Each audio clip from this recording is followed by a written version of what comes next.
আসসালামু আলাইকুম বন্ধুগণ, জরুরি বিদ্যুৎ সেবায় সকলকে স্বাগতম।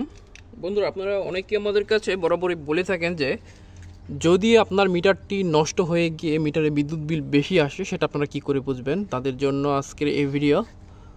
বন্ধুরা, আপনারা এই যে এখানে একটা লাল বাতি দেখতে পাচ্ছেন, দেখেন এই একটা বাতিটা মাঝে মাঝে লাল হয়ে জ্বলে, সিগন্যাল দেয়। যখন আপনার ঘরে বিদ্যুৎ ব্যবহার হয় ঠিক তখনই কিন্তু এই বাতিটি জ্বলে, অর্থাৎ এই বাতিটি যখন জ্বলে তখন বুঝতে পারবেন যে আপনার ঘরে বিদ্যুৎ ব্যবহার হচ্ছে। আর এই বাতিটি যখন জ্বলবে না তখন বিদ্যুৎ ব্যবহার হয় না।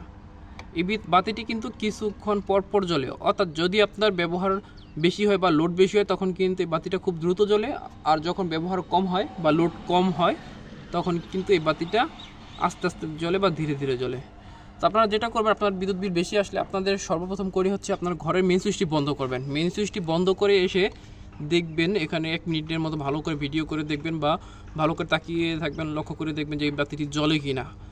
যদি মেইন সুইচ বন্ধ করার পরেও আপনার এই বাতিটি জ্বলে তাহলে বুঝবেন যে আপনার মিটারটিতে সমস্যা আছে, মিটারটি অতিরিক্ত পাস দিচ্ছে বা মিটারে অতিরিক্ত বিদ্যুৎ বিল উঠতেছে।